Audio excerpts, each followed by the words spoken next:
From Minnesota. California. New Jersey. California is a very desirable state, which is where we live. From the United States. I'm from Kentucky, originally in the States. Why do you think Americans like to move to Germany so much? Why is there so many? Oh, God. Whenever you come to Germany, you realise how many Americans actually are here. Let's find out why so many Americans decide to move to Germany. Is it because of the work-life balance or something more?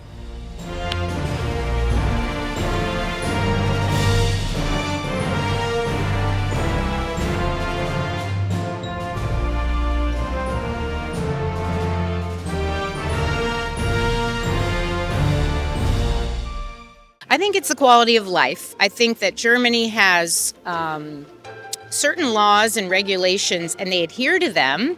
For example, when we got in the taxi driver said we can't put luggage in the front. In America, you can literally do whatever you want. I think something that Americans experience when they come to different European countries, maybe especially a place like a region like Bavaria, is there's such a clear kind of ethos or identity. There's a history, there's a culture, there's a unique dialect, unique foods, unique drinks. Traffic and public transportation.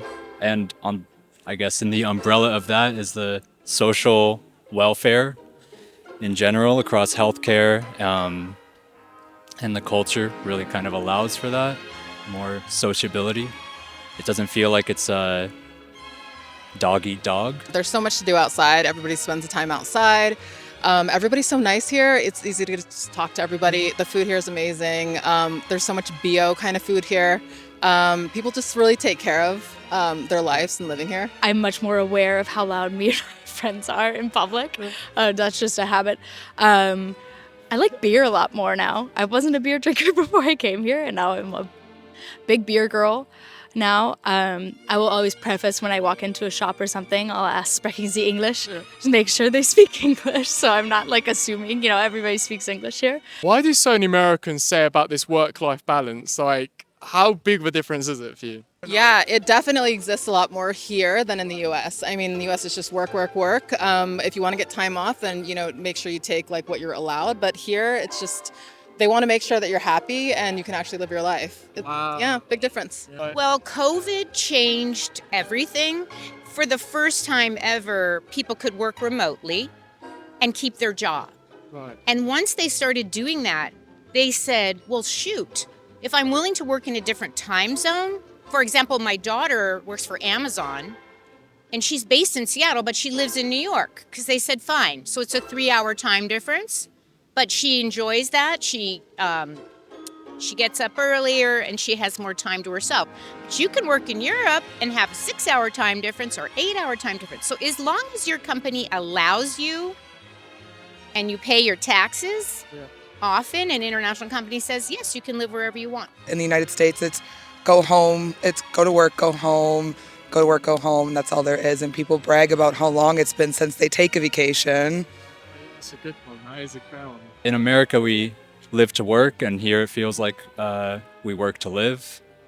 So it's nicer. Yeah, you go out and you see there's like people in the cafe. We don't really have this kind of culture in the streets. Everybody's driving, everybody's kind of in their own silo of thought. And we're usually driving to work once again. And yeah, the work-life balance here, there's more of the life part. And I think that as Americans, that's kind of actually what we want or need more of is that. You can kind of spot an American, right? Because the stereotypical way is they're very loud. So I'm hoping, don't kill me Americans, we can grab some guys and see what they're going to say. You good? You ready?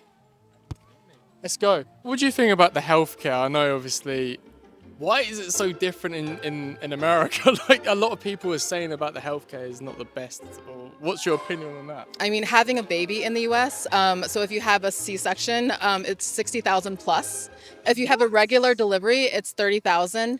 It's unbelievable. It's unbelievable. Yeah. That's insane. I know. And so I think people end up kind of, getting it written off with financial aid somehow, or a lot of people end up going into debt.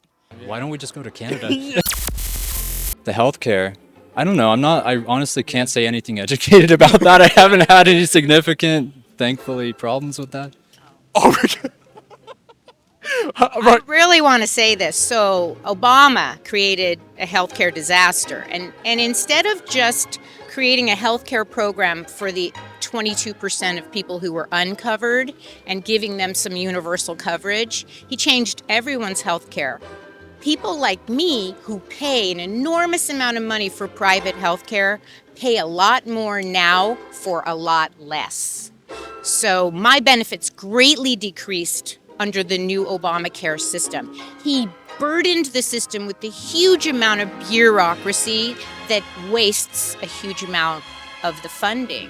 So when my cousin had a bike accident in France and she broke her hand and the paramedics came, 6 of them, and took her off to the hospital and mended her, she was presented with no bill. Yeah, I mean, I think healthcare in the U.S. is very privatized, so it's a very strange system how it grew up, how basically health insurance is provided by your employer.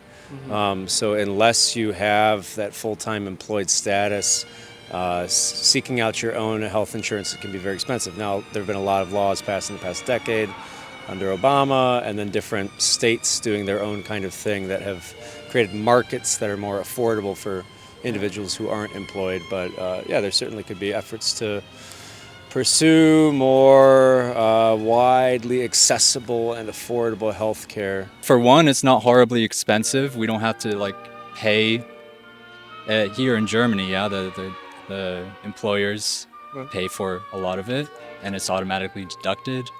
Whereas there in the States, it's a lot of stress to think, oh my God, I have to go to the doctor and pay for it for the next 3 years. How different is it bringing a family in Germany compared to America? How different is it? Oh gosh, it's so different. Yeah, I mean, I don't know. So we've lived in other countries, and I think just adapting here was just it was just so easy. You know, a lot of people here speak English. Everybody's just really kind. I don't know, but going to the US, I think it's very challenging. I wanted to find out some more information about why some Americans are coming to Germany. So I thought of a great idea to go visit a USA store. Yeah, I think so. I have many customers here, American customers, who are ex-military people, yeah, who were stationed in Augsburg or somewhere around in Germany, and they married to a German wife, and also there are big companies around here. Yeah, international big companies, and they have employees coming from the States. They maybe stay a year or 2 in Germany, yeah, and they miss stuff from home, yeah. Do you think the American culture and the German culture are quite similar in terms of? Yeah, it's kind of. There's some different things, yeah, but it's yeah. Germans they try to be an American. We've had a lot of Americans ask me, what advice would you give someone wanting to move from America to Germany? A lot of Americans have asked me to ask. Oh, Yeah. my advice is just do it and go for it and find a support system to help you through it. It's not the easiest, but it'll be one of the best choices that they make. So much. you so No, much. absolutely phenomenal interview. That is absolutely brilliant. Thank you so much. Absolute pleasure, man. The tattoos are sick. Yeah, awesome. Thank you much. I'm gonna give you my card. Massive thank you to everyone in this episode. My question to the Americans watching this is, how is life different from Germany to America? And we're going to be making a next episode next couple of weeks. And yeah, vielen Dank and ciao.